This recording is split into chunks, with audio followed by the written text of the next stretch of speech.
It was just another quiet morning in Midville, Georgia. The kind where time moved slow and sweet, like syrup on a porch swing. April fog hung low over the fields, curling between pecan trees like cigarette smoke in a church basement. Tractors hummed in the distance. A dog barked somewhere down a dirt road.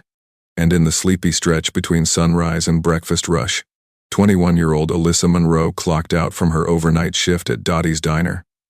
Same as always. She folded her apron, tossed it in her tote, and waved goodbye to Janelle, the cook, who was lighting a cigarette just outside the kitchen door. Alyssa's smile was polite but tired, the kind of tired that comes from balancing biology textbooks and graveyard shifts. She had one semester left at Valdosta State and dreams that reached way past county lines. Everyone who knew her said the same thing. Alyssa was going somewhere. But on the morning of the 14th of April 2002, Alyssa Monroe didn't make it home. Her red Honda Civic was found just 2 hours later, parked awkwardly on the shoulder of Pecan Grove Road, a narrow two-lane that snakes between rusted silos and cotton fields. The doors were locked. Keys still in the ignition. Her tote bag sat upright in the passenger seat, purse zipped and untouched. No broken glass, no skid marks, just one muddy footprint in the grass by the drainage ditch. Too smudged to read, too deep to ignore. By the time the Monroe family realized Alyssa hadn't returned and called it in, it was nearly noon. Sheriff deputies swarmed the scene by sundown. Volunteers combed the fields with flashlights and prayer. Helicopters buzzed overhead. Dogs sniffed fence posts and corn rows. Nothing. No scream. No witness. No trace. Just silence. And for years, that's all there was. But in 2019, 17 years later, a road crew digging up an old storm drain less than a mile away made a discovery that would unearth not only a phone, but the final moments of a young woman who should have never vanished. A single unsent text, 6 words long, would rip the lid off a case that had been gathering dust in a locked cabinet, and behind that text, a man who'd been right there the whole time. But to understand how it got that far, how a town like Midville could lose someone like Alyssa without answers for nearly 2 decades, we need to go back to the moment it all started to fall apart.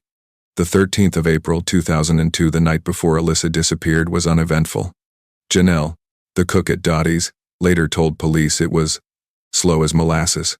Alyssa came in around 10 p.m., poured herself a Sprite, and slid behind the counter to start her shift. She wore her usual green polo and black slacks, her hair pulled back in a clip. Nothing seemed off. She was normal, Janelle told investigators, said her feet hurt, said finals were coming. We laughed about how her car made this weird knocking noise every time she turned left. That was it. Surveillance footage from Dotty's showed Alyssa serving 3 tables. At 2:43 a.m., she took an order to a trucker named Dale O'Connor, who paid in cash and left a $20 tip. At 4:06, she rang up the register, yawned, and poured herself one last Sprite. At 4:17 a.m., she clocked out. The last known sighting of Alyssa was from the diner's rear camera, 4:19 a.m., heading toward the parking lot, tote bag slung over her shoulder. Her route home was simple. Pecan Grove Road cuts through 10 miles of flat farmland and leads straight to the Monroe house, a blue clapboard ranch with a white mailbox and 3 dogs that bark at everything. She never made it. The car was found by a county water inspector doing early rounds.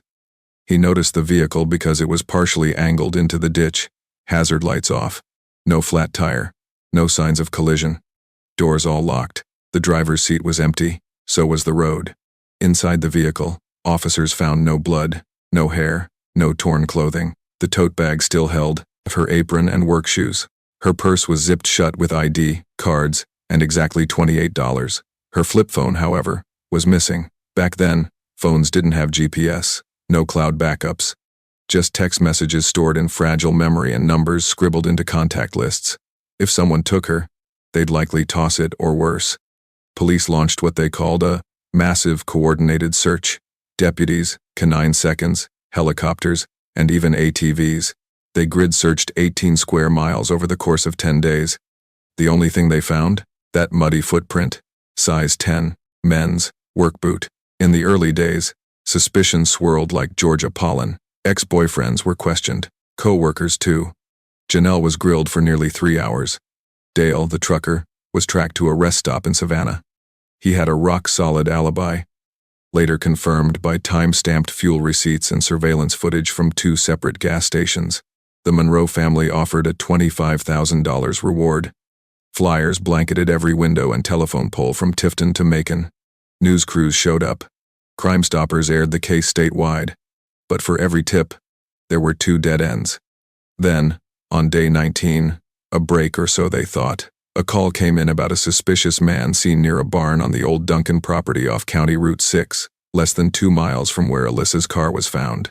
The barn had been leased briefly by a county utility worker named Charles Chuck Harlan in 2001 and early 2002. He'd lived in Midville all his life, worked in water maintenance, and had done service runs in that exact area for over a decade. When questioned, Chuck claimed he hadn't been to the barn in over 6 months. He allowed officers to search the property. Inside, they found nothing but rusted tools, old tarps, and empty paint cans. No blood, no clothing, no signs of Alyssa. Harlan was never arrested. No charges, no evidence. And without something concrete, he was just one of dozens of names in a growing file. By midsummer, the search efforts slowed.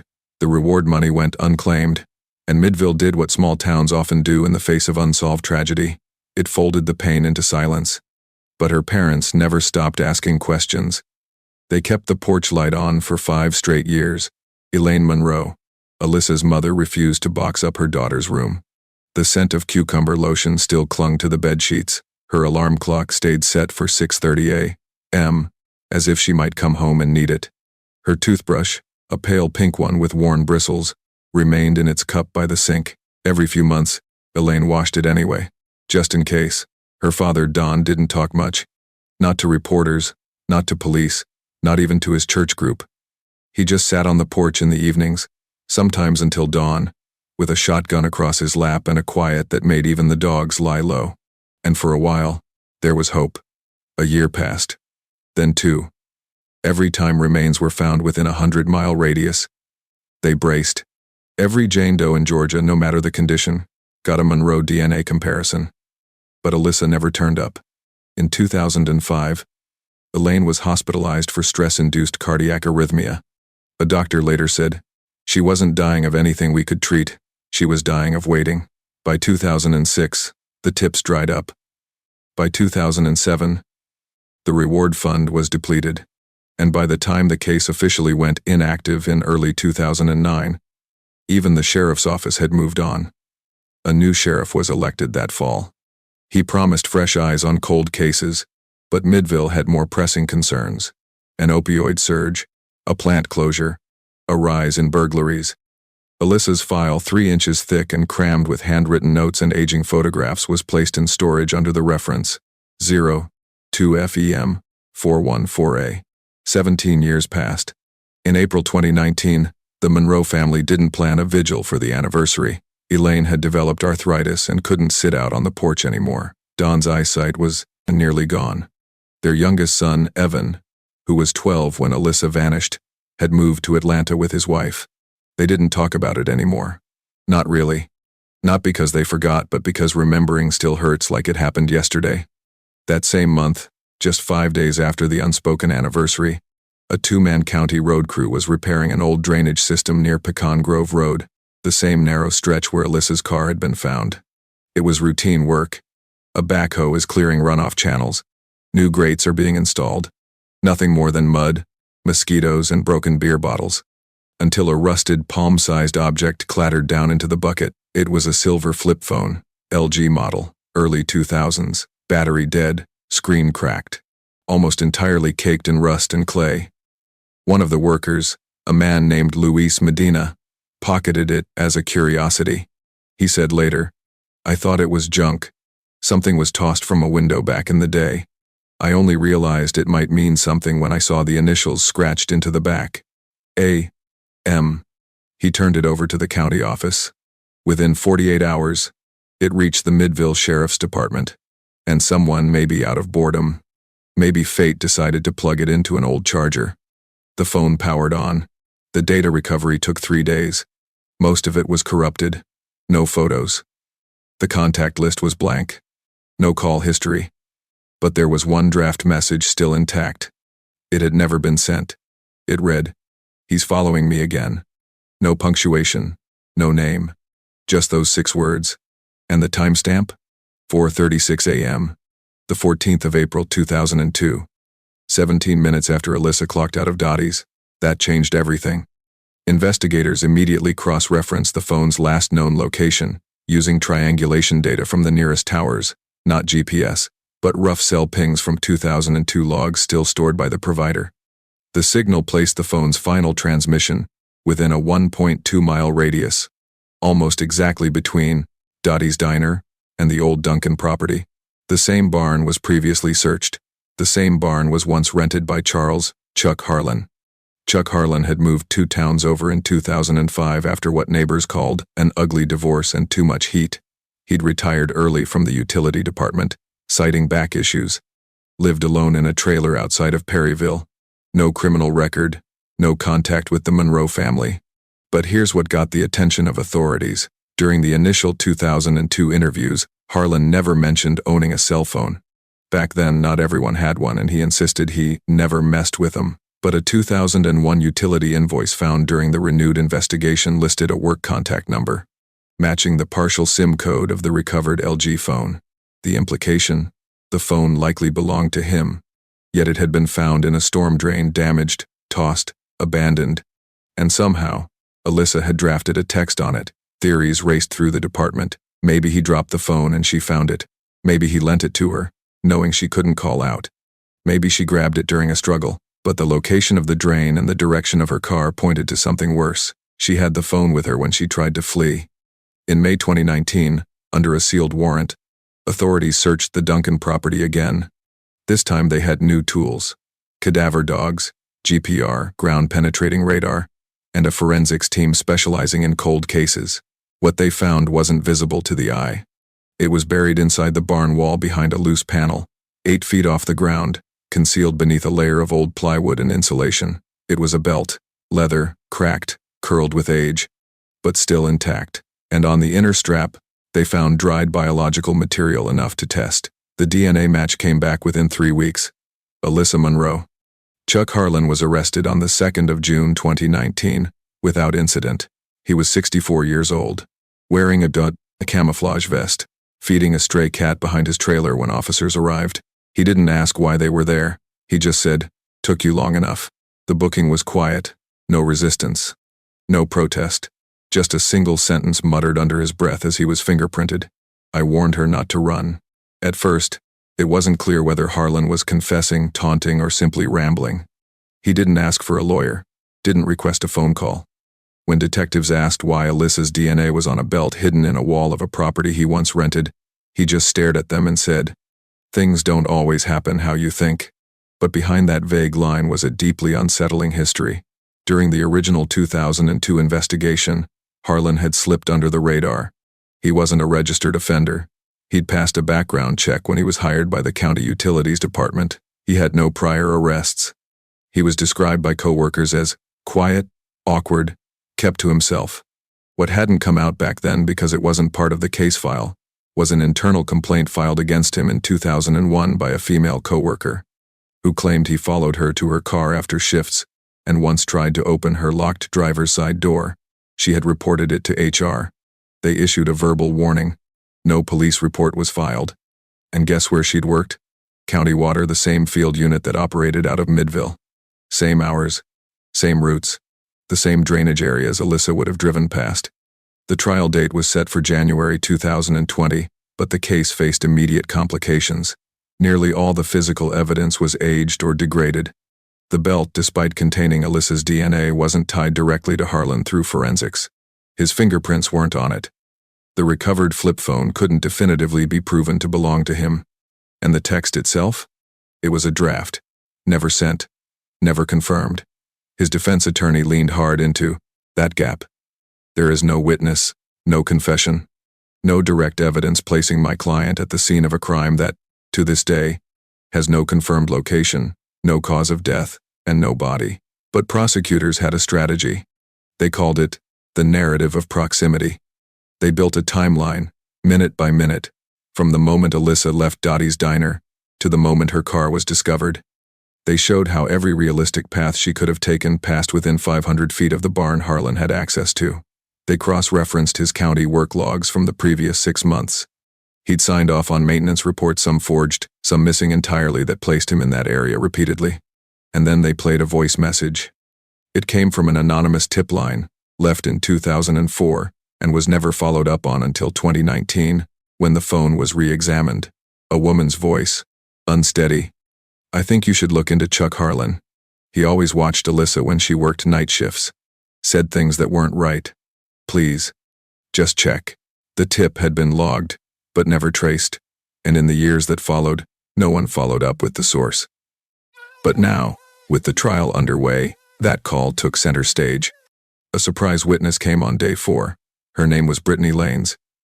She'd been 19 inches 2002. A regular customer at Dotty's. Someone who often saw Alyssa working late shifts.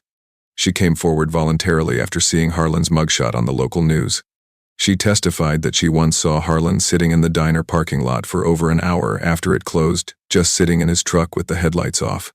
When asked if she reported it back then, she shook her head. "I didn't think anyone would believe me. Chuck was part of the county. I was just a kid." But the most powerful moment came during the redirect. The prosecutor asked, "Why did you remember it now, after all these years?" Brittany looked at the jury and said, "Because I saw the way I looked at her. It wasn't normal. It was like he was deciding something." Still, without a body or confession, the jury struggled. The case was circumstantial. Every piece of evidence had a hole the defense could walk through. The recovered flip phone could have belonged to anyone. The text, unsent. The belt, no direct link to my client. Even the DNA, the prosecution's strongest piece, was labeled as not necessarily indicative of a crime by the defense. But then came the forensic reconstruction expert. She testified that the pattern of aging on the leather belt indicated it had been looped, tightened around something organic, and then buried. There were compression marks consistent with a small neck or wrist. The implication was clear. That belt had been used on someone, and that someone, by DNA, was Alyssa Monroe. The jury deliberated for 6 days. On the 14th of February 2020, they returned with a verdict. Guilty. Murder in the 2nd degree. Unlawful imprisonment. Tampering with evidence. Harlan showed no emotion.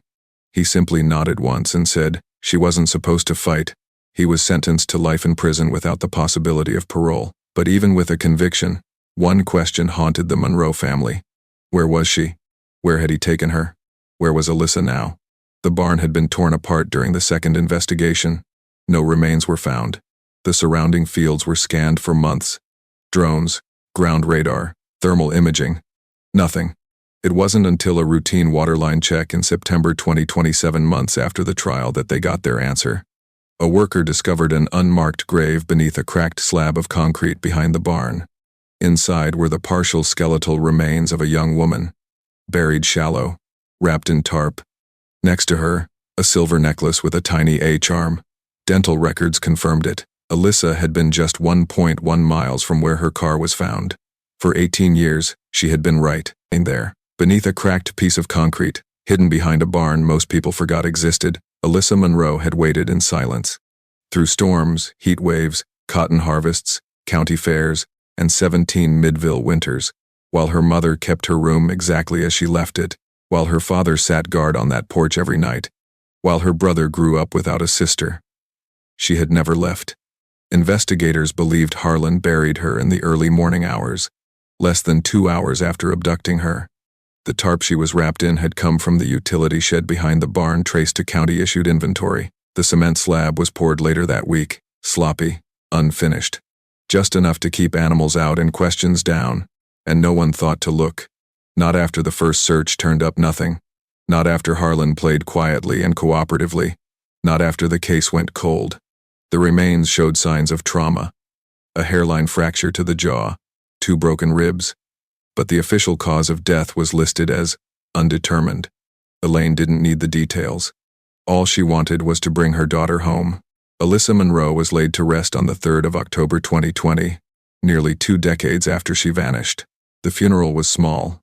Just family, close friends, and a few neighbors who'd never stopped caring. The pastor read from Ecclesiastes. There were no TV cameras, no interviews. Elaine had asked for privacy. "The story isn't over," she told a local reporter.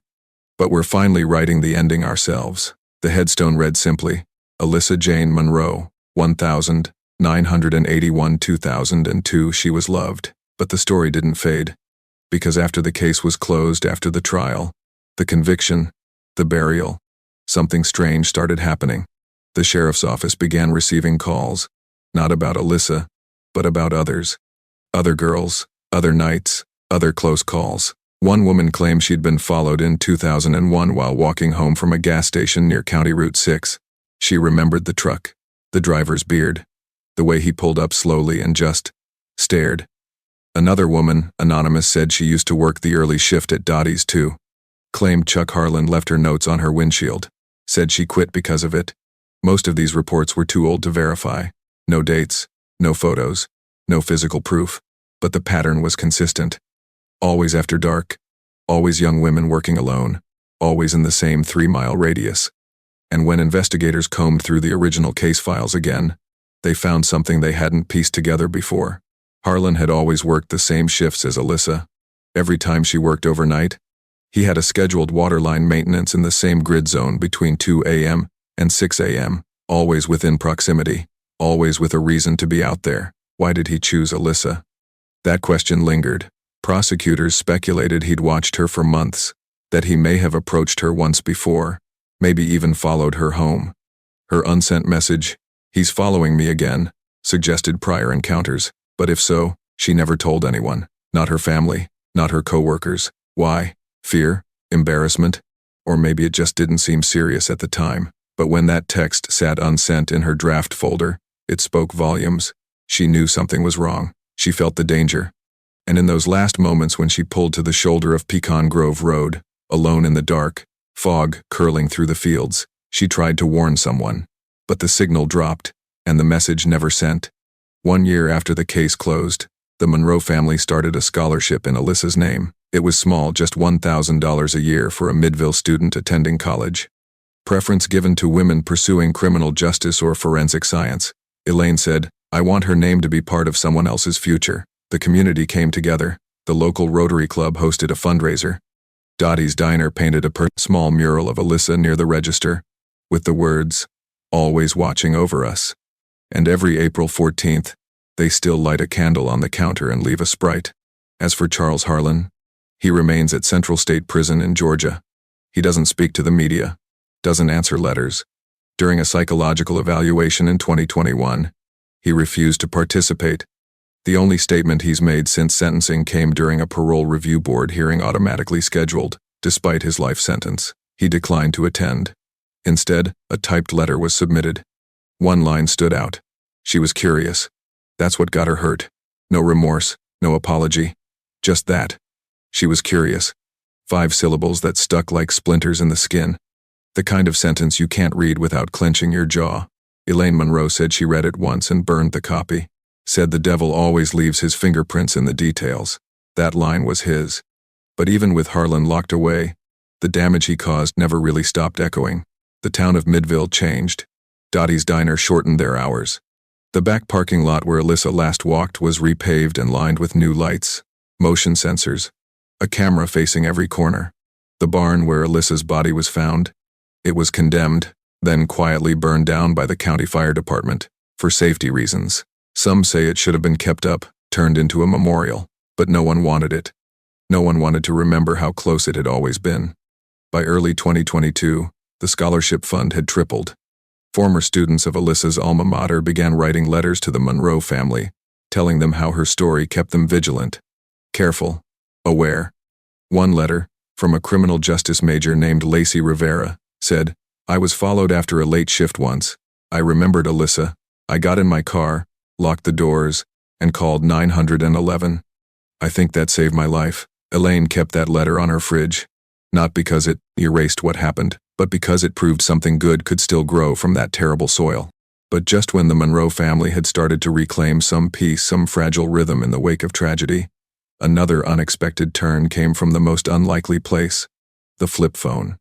In the summer of 2022, the Georgia Bureau of Investigation began digitizing evidence from cold cases, and recent convictions for long-term archiving. As part of that effort, the LG flip phone recovered from the storm drain, the one with the draft message, was sent to a digital forensics contractor in North Carolina for full reconstruction. Their job was to extract any possible hidden or fragmented data missed by earlier tools, and they found something. Buried deep in the phone's system cache among corrupted files and system logs was an audio snippet. 6 seconds long, fragmented, garbled. It had no timestamp, no file name, no metadata, but it was there. When analysts enhanced it, cleaned up the static, and reprocessed it through layered audio filters, what emerged chilled the tech team enough to flag it immediately. It was a recording, a voice female, breathless, whispering, 4 words. Please don't do this. Click, static, silence. The audio file was authenticated by 2 independent labs. The voice matched samples of Alyssa Monroe's from voicemail recordings on her family's home answering machine. And just like that, 17 years after her death, Alyssa spoke again. The file couldn't be used to reopen anything. The case was closed, the conviction secured. But for Elaine, it was a moment of both devastation and strange peace. I always wondered what her last words were, she told a journalist from Atlanta Monthly. I prayed she didn't beg. I prayed it was quick, but hearing her voice, I know she fought. I know she was still there. You might think a story like this ends with justice, with prison bars, with closure, with a headstone and a folded blanket of grief. But in a town like Midville, stories don't just end. They stay in the walls, in the fields, in the minds of people who still drive down Pecan Grove Road, with their doors locked and eyes on the rear view. Because the truth is, what happened to Alyssa Monroe wasn't just a crime. It was a rupture, a tear in the myth of small-town safety, a reminder that evil doesn't always wear a mask or announce itself. Sometimes it waves from the county truck. Sometimes it holds the door open at the post office. Sometimes it fixes your water line and knows when your daughter gets off work. If you're still here with us, if you've stayed through Alyssa's story, thank you. These stories matter. They remind us that names shouldn't disappear. Those cases aren't just folders and numbers. That even 17 years later, the truth can still claw its way out of the dirt. If you believe stories like this deserve to be heard, please tap the like button. It helps this case reach more people who care. Let us know in the comments where you're watching from and tell us how Alyssa's story made you feel. Every viewer is part of this growing community, and we want to hear from you. And if you haven't yet, subscribe to our channel. It's free, and it helps us keep bringing you real stories that demand justice even when it takes decades to get it. Because someone, somewhere, is still waiting for their story to be told.